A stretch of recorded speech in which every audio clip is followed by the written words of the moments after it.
안녕하십니까. 잘 지내셨어요? 불교 성전을 읽는 즐거움이라는 것은 곧 부처님을 배운다는 뜻이고, 부처님을 실천한다는 뜻이고, 부처님의 진리를 얻는다는 것과 똑같은 것입니다.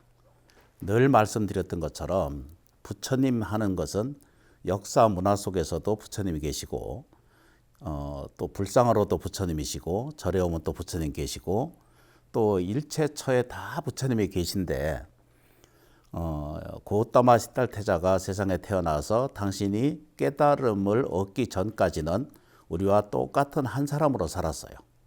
그러나 당신께서 이렇게 무지몽매한 삶을 벗어나기 위해서, 고통스럽고 힘든 세계를 벗어나기 위해서 당신이 직접 수행하고 고행을 통해서 아주 오랫동안 수행한 그 결과 깨달음에 얻은 세계가 그게 붓다의 세계예요. 부처님의 세계.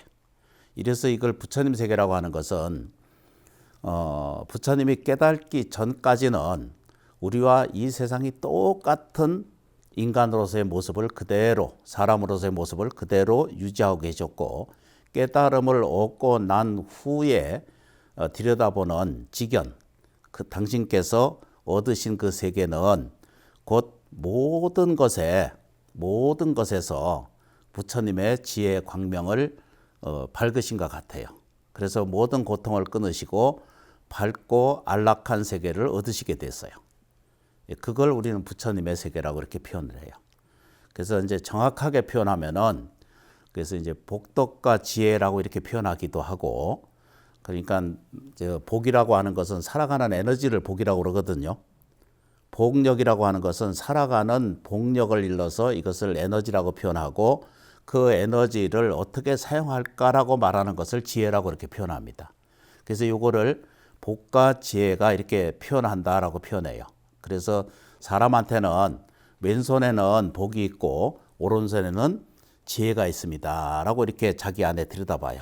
근데 많은 사람들이 손이 더러워, 손톱이 길었어, 또는 내지는 손금이 어떻게 생겼어, 이걸 보거든요.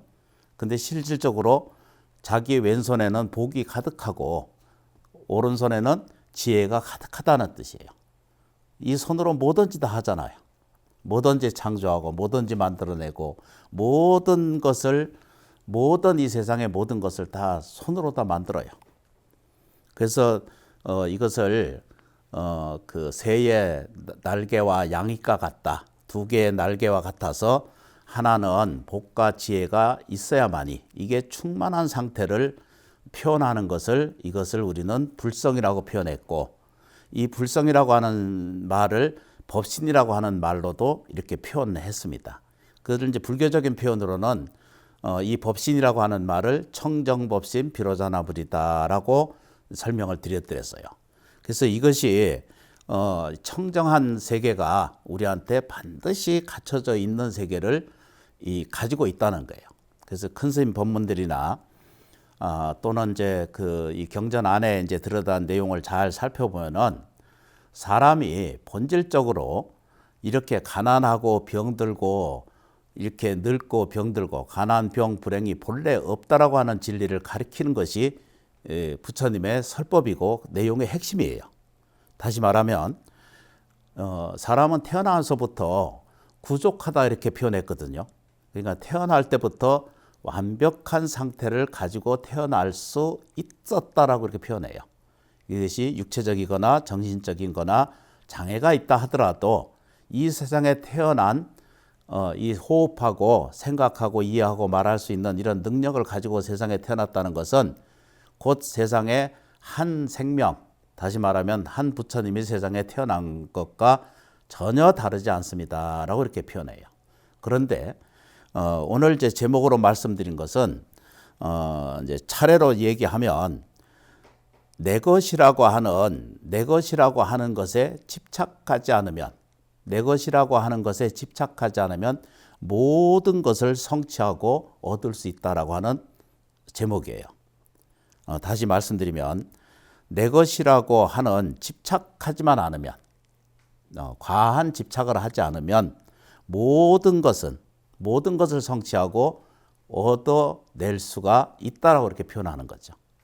이런 내용을 가지고 보면 사람이 이제 이 집착이라고 하는 말은 굉장히 나쁜 것에만 표현하는 것 같지만 같은 말에서 집념이라고 이렇게 표현하거든요. 잡을 집자 이렇게 염을 짚는다 이렇게 말하는 것은 집중을 얘기하는 것과 다르지 않거든요. 참선을 오래 하는 것만으로도 그것도 어떤 표현에서는 집착이라고 표현할 수도 있고 집념이라고 말할 수 있고 또는 아주 고도의 정진이라고 얘기할 수도 있고 또 그것을 표현한 것을 우리는 그것을 노력성이다라고 이렇게 표현하기도 해요. 그런데 집착하다라고 하는 말은 사회적으로 요즘 뭐 TV나 언론이나 이런 데서 집착하다라고 하는 말은 전부 이상한 쪽에만 이야기를 하는 것에서 집착하는 것만 전부 나쁘다라고 말할 수 있는데 그렇게 표현될 수도 있어요. 그런데 실제로는 불교에서 얘기하는 정념, 바른 집중, 이게 다 바른 집중하려고 하는 거거든요. 근데 바르게 집중 아니하고 나쁘게 집착을 하니까 쾌락을 위해서 하고 욕망을 위해서 하고 자기 이기를 위해서 집착을 가질 때 비로소 그 작은 이해와 작은 이득을 위해서 집착할 때 오히려 세상을 살아가는데 올바르게 성장하거나 바른 이득이나 바른 믿음을 성취하지 못할 때 비로소 이것을 집착이 나쁘다라고 이렇게 표현하는 거죠. 그런데 올바른 집중은 얼마든지 언제든지 어떻게라도 집중을 갖는 사람의 말로 비로소 뭐든지 하나씩 만들어갈 수 있는 능력을 가지게 돼요. 그래서 이제 오늘 이제 이 제목 따라 보면 내 것과 나에 집착하지 않으면 무엇이든지 성취하고 무엇이든지 얻을 수 있다라고 이렇게 표현을 했습니다. 이 내용에 이제 이 불교 성전에 보면은 184쪽에 밑에 보면 이제 큰 제3항에 보면 뭐라고 되어 있냐면 나와 내 것이 없다라고 이렇게 표현을 했어요. 나와 내 것이 없다. 늘상 여러 번 말씀드리고 설명드린 건 내용 중에 하나가 이게 다 인연소치다 이렇게 표현하거든요. 뭐든지 다 이렇게 모여서 이루어지고 있다라고 이렇게 표현을 했어요. 그래서 이 경전 안에 이게 내용에 들여다보면 나가세나라고 하는 이 존자가 있었는데 이분은 스님이세요. 나가세자라고 하는 그 존자 스님이신데 미란다 왕에게 물었어요. 어떤 것이 수레라고 합니까? 굴대를 수레라고 합니까? 또는 굴대는 수레가 아닙니다. 바퀴통이 수레입니까? 굴대라고 하는 것은 이렇게 이 큰 대를 이렇게 차축을 설명한 것처럼 이렇게 달아놓은 것을 굴대라고 이렇게 표현해요. 바퀴통이 수레입니까? 이게 이제 나가세나 존자하고 미란다 왕하고 대화 중에 하나 내용에 있는 이야기거든요. 바퀴통이 수레입니까? 바퀴통은 수레가 아닙니다. 바퀴살이 수레입니까? 바퀴살은 수레가 아닙니다. 바퀴태가 수레입니까? 바퀴태는 수레가 아닙니다. 끌채가 수레입니까? 끌채는 수레가 아닙니다. 멍에가 수레입니까? 멍에는 수레가 아닙니다. 멍에는 소가 얹어서 이렇게 끌고 말이나 소에다 끌어서 얽어서 끄는 그 기구를 멍에라고 이렇게 표현합니다. 이것을 가마가 수레입니까? 가마는 수레가 아닙니다. 덮개가 수레입니까? 덮개는 수레가 아닙니다. 여러분들은 이 부분들을 모아서 하나를 붙이면 수레입니까? 수레가 아닙니다. 움직일 때 나는 소리가 수레입니까? 수레가 아닙니다. 무엇이 수레입니까? 나가세나가 이어서 말했다. 경전에서 말하기를 이 여러 부분들을 합해 수레를 만듦으로써 수레가 되는 것이라고 했습니다. 사람도 그와 같습니다. 머리와 얼굴, 눈, 귀, 코, 입, 목, 어깨, 팔, 뼈, 살, 손발, 허파, 간장, 심장, 신장, 비장, 창자, 위장, 안색, 소리의 울림, 들숨과 날숨, 괴로움과 즐거움, 선악이 합해서 사람이 되는 것입니다. 이게 그 유명한 미란다 왕문경이라고 하는 경전 안에 아주 자세히 설명 들어있는 내용이었습니다. 그래서 이제 요 비유로서 이게 이제 잘 정리가 돼서 이야기를 해놓은 게 사람이라는 게 뭡니까? 라고 하는 이 질문과 똑같은 거거든요. 다시 말해서 나라는 게 뭡니까? 무엇입니까? 라고 이렇게 질문을 하게 돼요.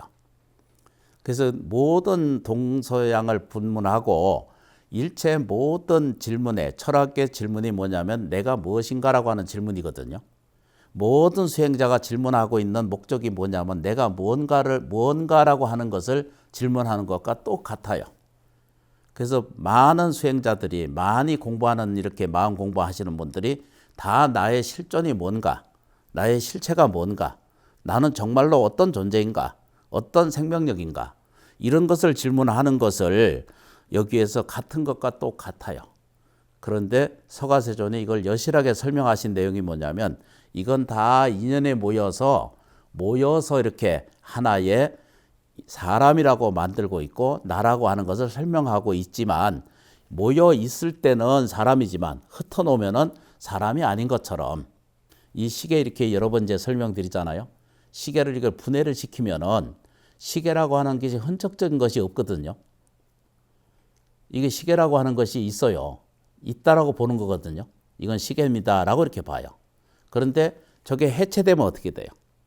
각자 다 부품으로 이루어져서 흩어지면은 거기도 다 이름이 있긴 있어요. 근데 그것도 더 쪼개고 나서 보면은 실체성이 없다라고 하는 뜻입니다. 그러므로 해서 어떤 면에서는 이 세계는 가상과 같고 매트릭스와 같고 또 이것을 우리가 알고 있는 이제 포지 세계의 가성 제3차원, 4차원 세계가 지금 형성되고 만들어 가거든요. 근데 앞으로는 더 과학이 발전하면 이런 문제가 곧바로 해결되리라고 저는 이해를 해요. 그래서 이게 우리가 이제 평생 쫓아가요. 평생 구하는 일에 쫓아다니고 평생 재물 구하고 또 사랑 구하고 또 안락 구하고 또 뭐죠? 명예 구하고 이렇게 우리의 삶의 카테고리라고 이렇게 하는 우리 자기의 어떤 일 형성을 자꾸 평생을 구해요. 그런데 부처님이 이걸 이해하시기 시작하신 거예요. 뭐라고요? 이것은 결코 구해도 구해질 수 없다는 것을 알으신 거죠. 사람이라는 것은 거기에 실체가 있지 않다는 거예요. 그러니까 보니까 나라고 하는 것이 실제로 있냐라고 물으면 실제하지 않다라고 하는 것을 우리가 이해하게 되면 덜 성질 내게 되죠. 덜 욕망 갖게 되고 덜 괴로워되고 덜 불편해지죠. 불편하지 않는 자기가 발견하게 된다라고 하는 뜻입니다. 불교 성전이 이걸 잘 엮어 내온 것을 제가 쭉 읽어보니까 이 내용이 아주 편안하게 잘 정리를 해놨어요. 그러면 사람한테 그러면 다른 어떤 것이 있느냐라고 이렇게 질문을 해요. 그럼 너는 뭐냐? 내가 뭐 때문에 세상을 사는가? 이런 질문도 할 수 있잖아요. 우리가 살면서. 아주 보편적인 질문이에요.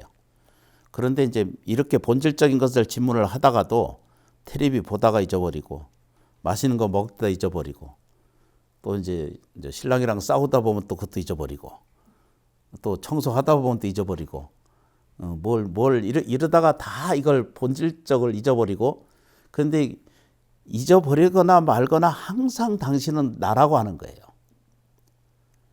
아니 한 번씩 나를 잊어버리잖아요. 아니신가? 한 번씩 잊어버려요, 자기를. 그런데도 내가 항상 있는 거예요. 그래서 그걸 불성이라고 그러고 그런 것은 이것은 항상 여여하다 이렇게 표현해요. 불성여여하다 이러거든요. 불성은 항상 있어요. 여러 번 설명 말씀드리지만 그래서 천수경의 끄트머리에 보면 뭐라고 그래요? 상주, 항상 머물러 있는 부처님 이렇게 돼요. 이 세상에 남을 것이 딱 세 가지가 있는데 이 사바세계에서 또는 이 다차원을 얘기를 해서 10차원을 세계를 얘기하거든요.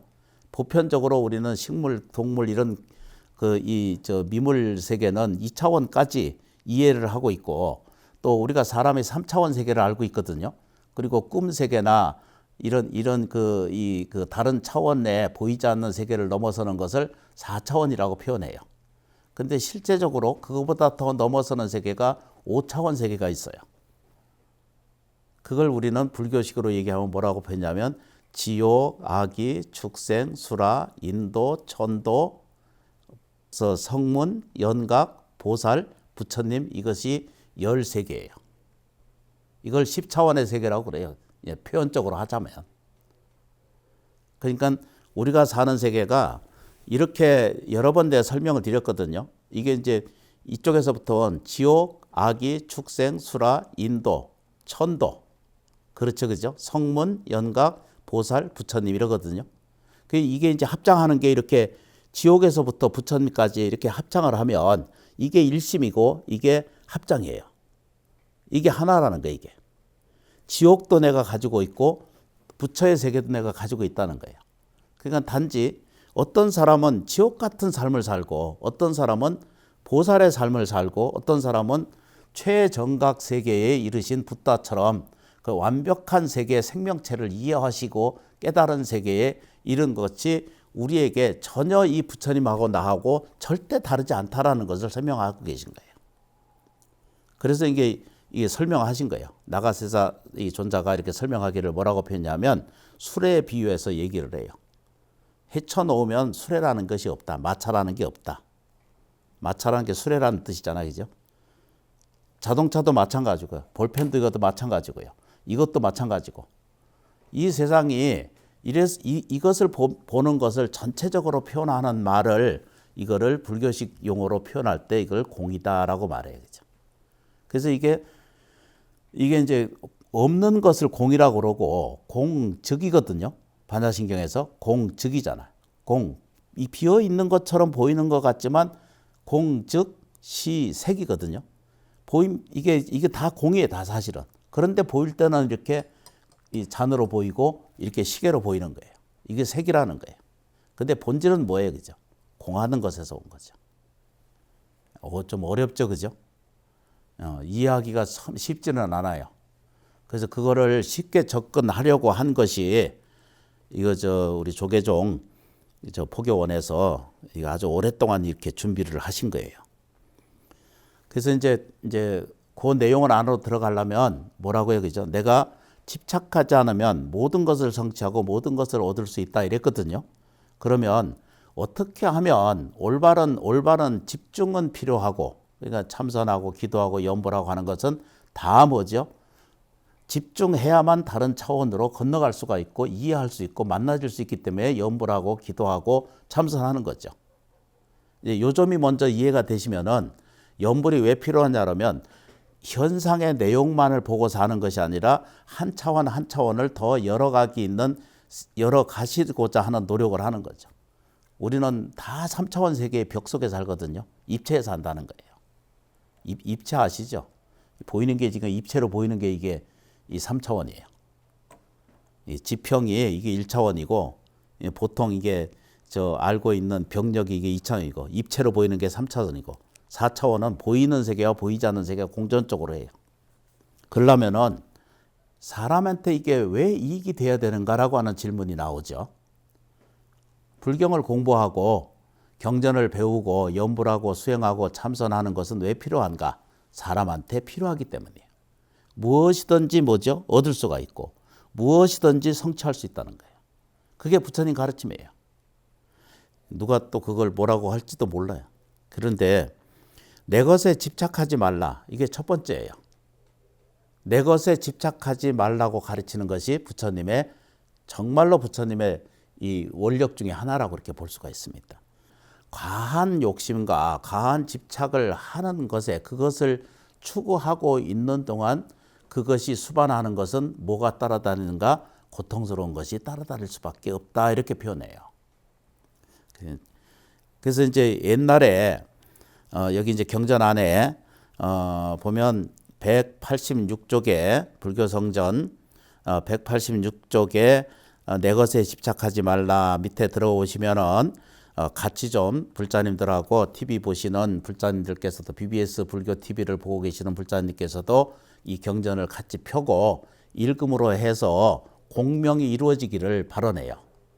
공명이라고 하는 것은 이 시간에 이 전부 벗어서 아무것도 없는 것 같은데도 공명세계가 있어요.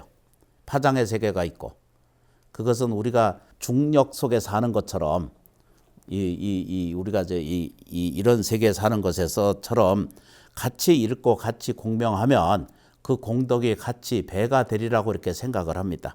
소리내어서 같이 잠깐만 읽도록 하겠습니다. 요 밑에까지만. 옛날에 대향산이라고 하는 곳에 많은 후추나무가 약초가 있었다. 후추나무 위에 새 한 마리가 살았는데 이름이 아소였다. 봄에 약재로 쓸 열매가 익어가면 사람들이 따다가 병을 치료하곤 했다. 그러나 이 아소라는 새는 구슬피 울어댔다. 이 열매는 내 것이다. 너희는 가져가지 말라. 나는 사람들이 이것을 가져 따가는 것을 원치 않는다. 이렇게 소리내어 울어도 사람들은 계속 따갔다. 그 새는 불안하고 걱정이 되어서 소리내어 울기를 멈추지 않았고 이로 인해 죽었고 부처님께서 말씀하셨다. 이와 같이 어리석은 자는 보잘것없는 이가 되어서 살아가면서 재물을 구하다 또는 바른 업으로 또는 삿된 업으로 재물을 모으지만 목숨이 다하면 재물은 몸을 따라가는 것이 아니다. 아소라는 저 새가 후추나무나 다른 약재 나무의 열매가 익어가는 것을 보면서 모두 내 것이다라고 소리내어 울어도 사람들이 따가는 것을 막지 못하는 것과 같다. 이렇게. 그러니까 우리가 이게 살면서 요즘 세상에 이거랑 안 맞는다 이렇게 표현해요. 더 많이 악착같이 모으고 가지고 있어야 자식한테 줄 수 있고 또 그 불행한 것을 막아야 된다 이렇게 생각을 하거든요. 그런데 세상에 이 나눔이라고 하는 이 공덕이라는 게 세상 세계가 있거든요. 나눔이라고 하는 이 세계가 있어요. 그래서 이게 공덕을 지어서 불전에 올리거나 또는 이렇게 좋은 일에 공양을 하거나 또는 이렇게 그 마음으로 일으키는 그런 모든 그 마음의 보시와 또 심심으로 가지고 이 대가 없는 그 무주상 보시를 끊임없이 실천하는 자에게는 오히려 자손에게도 또는 자기 자신에게도 또는 가족에게도 무량한 공덕의 씨앗이 되어서 원하는 것을 성취하게 만들어준다는 뜻이에요. 이것은 그러면 여기에 뭐가 아무것도 세상에 없느냐 그러면 그런 것은 하나도 없이 다 꽉 차 들어 있어요. 천지 만물은 다 동근이에요. 천지 만물은 한 뿌리에서 다 이루어지고 있다는 걸 알아요. 너와 내가 따로 사실은 분리가 없거든요. 영계와 현계가 둘로 나누어져 있지 않은 것처럼 이 세상은 내가 베푼 것에 대한 답은 내 자손이나 내 가족이거나 또는 내 삶에 대한 그 어떤 보답으로서도 베풀어지는 은혜 공덕으로 남아질 수 있다라고 이렇게 설명을 해요. 근데 우리는 대다수의 많은 사람들이 청정하기를 바라지는 않고 물질의 부유와 명예와 이름 있는 것을 얻는 것과 또 이렇게 자기의 이 집착하는 것에 대한 그 매력이 늘 그걸 좋아하거든요. 저 조그만 아기들을 보면은 그 부모가 이렇게 말하잖아요. 특히 어머니가 공부해라 이러고 입에 달고 다니거든. 근데 그거 제대로 하는 사람은 하나도 못 봤어요. 아기들 그 시설에 가보면은요, 구하는 것, 또 누구한테 어떻게 해가지고 받아서 이렇게 받는 것을 원하지만, 근데 모르는 거 똑같아요. 이 아소라는 새와 똑같이 지금 있는 것이 전부 내 것이라고 자꾸 탐착하거든요. 내게 하나도 없어요. 이제 입적해봐요. 육체 그만두고 영혼으로 변해 가실 과정, 영혼 과정을 겪어 보시면은 이게 이 아무 공덕을 짓지 않는 삶과 똑같은 모습을 알게 돼요. 그래서 부처님은 이렇게 말씀드려요. 가르침 중에 정말 네가 부자가 되고 싶으면 너무 집착하지 말라. 내 것에 집착하지 말라. 내 몸에도 몸을 관리하고 치유하고 또는 건강하게 이끌어줄 필요는 있지만 너무 그 몸에 내 몸 이런 것에 집착하지 않는 마음을 갖는 것이 훨씬 더 건강에 유익하다라고 이렇게 설명을 하고 계시는 거죠. 그래서 이 가르침 중에 내 것에 너무 집착하지 말라. 그러면 내 것에 집착하지 않으면 남의 것도 집착하지 않아야 되겠죠. 그런데 집착하지 말라는 것과 집중하지 말라는 것에 대한 혼돈을 가져서는 안 되거든요.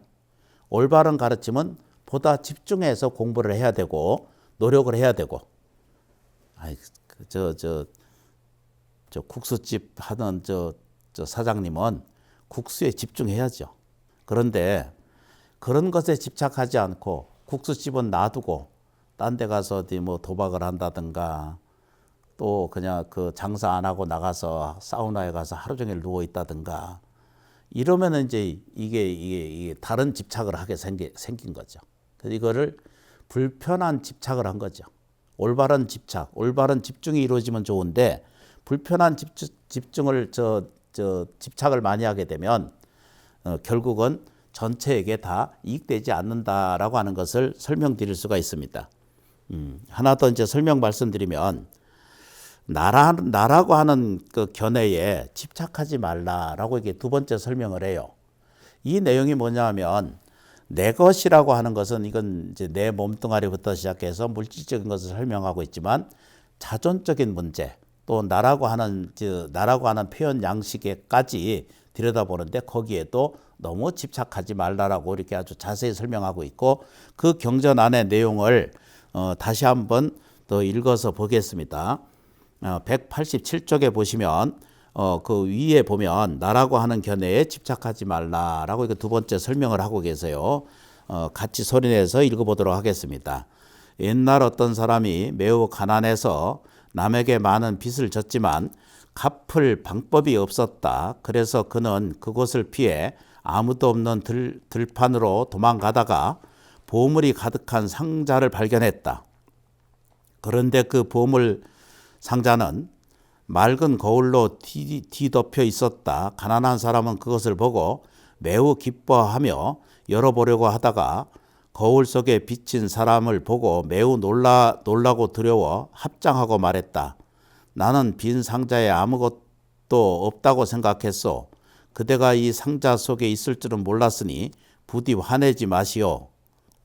범부들도 또한 그와 같아서 한량없는 번뇌의 시달림을 받으면서 나고 죽는 마왕이라는 빚쟁이들에게 핍박을 받고는 나고 죽음을 피해 부처님 법 안에 들어와 착한 법을 닦고 행하고 온갖 공덕을 지으려고 한다.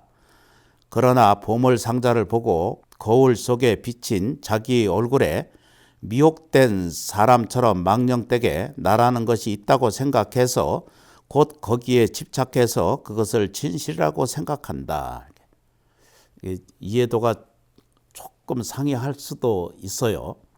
퍼뜩 납득하기가 어려운 내용이 또 얘기를 하는데, 그런데 이게 이제 보시면 사람이 이렇게 아까 이게 보면 사람이 늘 시달려요. 인생고라고 하는 것에 끊임없이 시달려요. 우리가 살다 보면 이제 사람이 이제 아기가 이제 태어나요. 결혼해서 아기가 태어나. 그래서 아이고 저게 뱃속에 있을 때는 아기가 낳기만 하면 이러거든요. 일생 동안 살면서 저게 아기만 낳으면 이러거든요. 아기만 낳으면. 그렇게 태어나요. 그 태어나서 야가 이제 학교만 가면 이거든요. 초등학교만 졸업하면 그러면 이제 고생 끝이다 이렇게. 근데 중학교 가면 또 더 문제가 있고 고등학교 졸업하면은 더 큰 일이 생기고. 근데 결혼만 시키면 이러거든요. 취직만 하면. 이렇게 인생이 전부 그렇게 첨철돼 있다는 거예요. 이걸 여기서는 마왕이라고 표현했고 시달림이라고 하는 게 인생의 시달림을 끊임없이 겪는다는 뜻입니다. 어느 누구든지. 어떤 사람이든지 시달리지 않는 사람이 거의 없어요.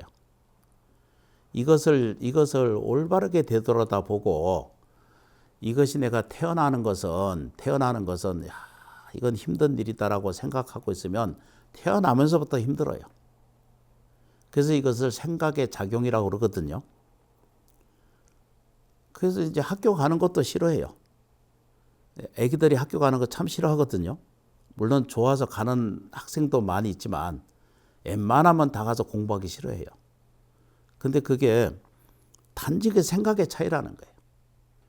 다른 사탕이 더 좋은 게 있고 게임이 더 먼저 우세하고 그러니까 우량주가 훨씬 더 많은 거예요.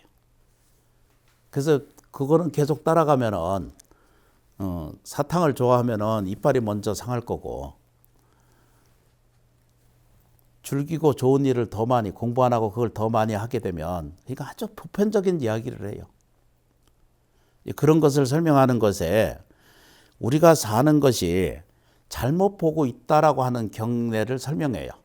그 얘기 뭐냐면 헛된 내가 거기 있다라고 보이는 거예요. 헛된 내가 보인다라고 하는 것은 내 그림자가 내 모습으로 보이고 그렇게 이해한다는 거예요. 그게 중생의 마음은 늘 시달리기 때문에 내가 어떤 것을 들여다보면 그 대상에 대해서 고통스러운 나를 발견한다는 뜻입니다. 이게 뭐냐면 나라고 하는 견해에 집착하지 말라. 그러니까 잘못된 나를 규정하지 말라 이런 거와 똑같은 거거든요. 많은 사람들이 나를 파악하고 나를 이해할 때 이게 보면 잘못된 견해를 수없이 겪고 있거든요.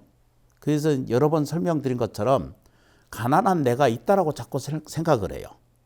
괴로운 내가 있다라고 생각해요. 물질적인 결핍이 있는 삶을 살아간다라고 이렇게 보는 경우가 훨씬 많아요. 근데 실제로 그런 건 없어요.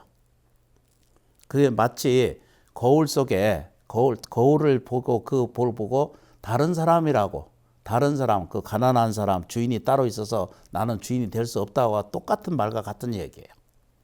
저 보물은 내 건데 지금 거울 형상을 보고 가서 그 형상이 주인이 따로 있다라고 본 거예요. 헛된 나를 본 거죠. 자세히 보면 그건 집중적으로 그걸 들어가서 보면 이건 보물을 발견한 거잖아요. 그죠? 여기서 말한 그 보물은 부처님의 심성이에요. 우리가 가지고 있는 아까 말했죠. 그죠? 10가지의 단계에서 부처의 모습을 보는 것은 그 불보살의 표현에 보물을 본 것과 똑같은 거죠. 그런데 거기에 이상 거울에 비춰서 보니까 그게 지 모습이거든요. 근데 주인이 따로 있다라고 본 거예요. 그러니까 나는 주인이 될 수 없다라고 이렇게 보는 거예요. 다시 말하면 내가 부처가 될 수 없다 이런 말과 똑같은 거예요. 그 얘기는 뭔 얘기냐면 우리가 일상생활에서 사는 모습을 보고 그 모습이 낮거나 또는 비교하거나 분별하는 이런 과정 속에서의 잘못 본 견해가 나를 표현할 때 스스로를 그렇게 규정하고 나는 부자가 될 수 없다. 나는 건강할 수 없다. 나는 뭐죠? 행복할 수 없다. 나는 뭐죠? 훌륭해질 수 없거나 나는 원만한 상태를 가질 수 없다라고 하는 그런 미혹한 생각을 갖게 돼요. 그것은 흡사 저기 보이는 잘못 보이고 있는 거울이 자기 거울인데 주인이 따로 있고 나는 따로 자기가 주인인 줄 모르는 거예요. 이렇게 이제 잘못된 견해예요. 그건 왜 그렇게 되는가 보면 집착하는 데서 다 뒤틀려요. 욕심이라고 하는 집착에 의해서 사람을 힘들게 하고 억울하게 하는데 그 목적이 이렇게 이루어질 수가 있다는 거죠. 그래서 이제 이 내용을 보면은 범부들도 또한 이와 같아서 한량없는 번뇌에 시달리고 받고 나면 이렇게 많은 번뇌의 시달림을 받으면서 나고 죽는 마왕이라는 빚쟁이에게 핍박을 받거나 나고 죽음을 피해 부처님 법안에 들어와 착한 법을 닦아 행하고 온갖 공덕을 지으려 한다. 그러나 보물 상자를 보고 거울 속에 비친 자기 얼굴을 미혹된 사람처럼 망령되게 나라는 것이 있다고 생각해서 거기에 집착해서 그것을 진실하고 생각한다. 이렇게 이제 표현하고 있는 내용을 가지고 있죠. 이제 집착을 하지 않는다는 것은 곧 이제 아까 이제 처음에 말씀드렸던 것처럼 이 시계처럼 분해하면은 거기에 실체가 없다는 것을 알게 됐죠. 수레도 그렇고 마차도 그렇고 자동차도 그렇고 저 난로도 그렇고 이 산천초목이 다 이와 같이 뭘로 돼 있어요? 지금 현재 이루어져 있는 것은 다 연기되어서 인연되어서 인연소치에 모여서 이 모양을 가지고 있고 이 순간 지금 이루어지고 있는 이 과정 속에 있죠. 그런데 거기에 실체가 없다라고 그렇게 표현하거든요. 그럼 이게 실체가 아닌데 나라고 하는 것이 자기 집착이 거기에 딱 붙어가지고 아이고 나는 이렇게 가난한 내가 있어 이렇게 살아. 나는 이렇게 안 되는 사람이 있어 이래. 나는 키가 작으니까 이러고 나는 키가 너무 커서 이러고 나는 뚱뚱해서 이러고 나는 안 이뻐서 이러거든요. 못생겨서 이러는 거예요. 이렇게 생각하는 것이 다 거울 보고 자기가 파악할 때 그렇게 본다는 거예요.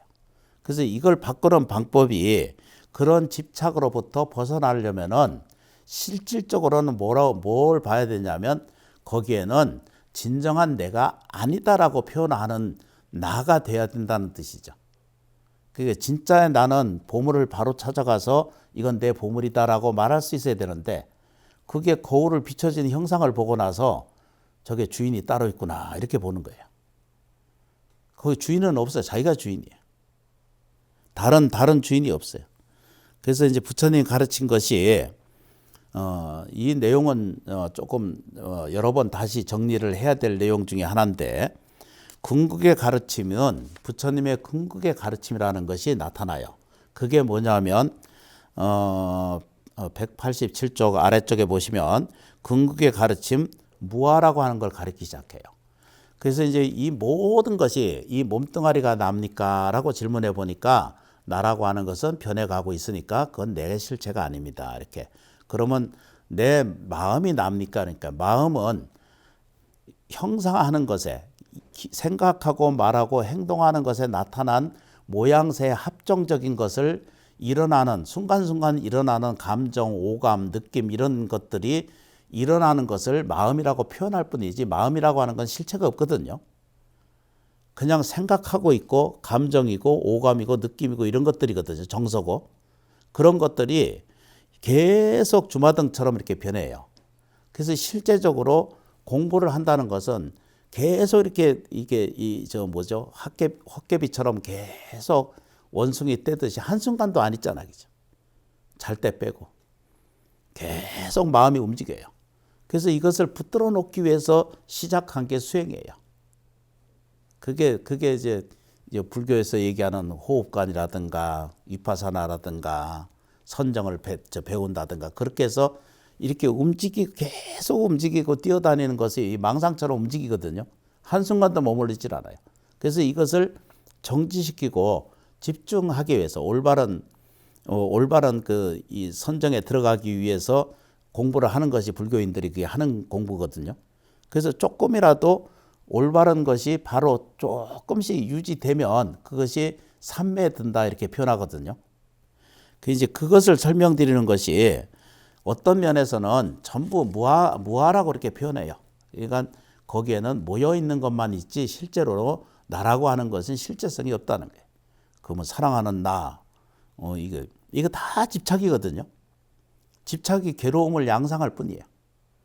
그런데 이게 정확하게 들여다보면 그러면 불자님들이 이것을 이해하고 배우려면은 얻을 거 없고 잘 되는 거 이런 것을 제해놓고 나면은 우리가 뭘 구할까요? 이렇게 말하거든요. 근데 제가 오랫동안 절에서 50년을 넘게 이렇게 이제 노스님이 됐는데 오래 살면서 느낀 게 뭐냐 하면요. 이상하리만큼 불교를 공부하고 수행하고 연불 하고 예경하는 이런 과정을 겪게 되면은 누구든지 먹고 사는 문제가 해결이 되는 걸 난 봤어요. 장애가 없어지는 걸 봤고 이렇게 저렇게 무지하고 저렇게 먹고 사는 게 저렇게 어려운가라고 하는 것을 들여다볼 때 이런 분들이 모든 이런 분들이 한 번 한 번씩 이렇게 깨어나고 삶이 좋아지고 윤택해지고 몸이 건강해지는 과정을 우리는 수없이 발견을 해요. 그것이 다 없는 것에서 출발되는 것이 아니라 마음 안에 들어있는 우리 안에 들어있는 아주 성스러운 심성이 거기에 다 사람한테 깃들어 있거든요. 모양은 절대 가지고 있질 않아요. 그런데 이것을 모양이 마음이 하나의 힘을 가지려면은 조금만 집중이 생기면 돼요. 지장보살 이렇게 부르잖아요. 그럼 지장보살이 거기 계신 거예요. 이것을 꾸준히 하면 지장보살이 계속 작용하는 거예요. 관세음보살 하고 있으면 관세음보살의 작용을 하고 계신 거예요. 거듭 말씀드리지만 나쁜 것에는 집착 안 해야 돼요. 이것은 사람이 가지고 있는 근본적으로 양심력이라는 것이 사람한테 있어요. 양심의 척도라는 것이 있어요. 거기에 비추어 봐서 거기에 집착하지 않아야 될 것은 절대 하시면 안 돼요. 집착하는 것에, 그러니까 저 가방에 집착하는 사람도 있고요. 어떤 사람은 신발에 집착하고요. 적당히 해야 되는데 선이 넘어서는 것이 너무 많아요. 어떤 사람은 저 반지 보석에 집착하고, 어떤 사람은 이게 뭐죠? 인테리어 같은 데 집착하고. 근데 시간 지나봐요. 그 인테리어 오래 가나? 육체도 소멸돼서 아무것도 남지 않는 것에 그런 것에 비유하면서 이런 걸 공부하면서 나누는 일은 정말로 우리는 등한시해요. 도와주는 일은 하지 않고 생명에 귀하는 것에 공양 올리는 것은 참으로 우리는 잘 못하고 있거든요. 그래서 철원 심원사에서도 요번에 동해안에 불난 곳에 공양하고 보시를 같이 했습니다. 인간이라는 게 사는 게 나눠주는데 그 의의가 있고, 집착하지 않으면, 나쁜 것에 집착하지 않으면은 금생에 살면서 분명히 무엇이든지 우리는 성취할 수 있는 존재성이 되고, 또 우리는 무엇인가 얻어낼 수 있는, 그리고 얻어서 만들어낼 수 있는 능력성을 가지고 있다는 거예요.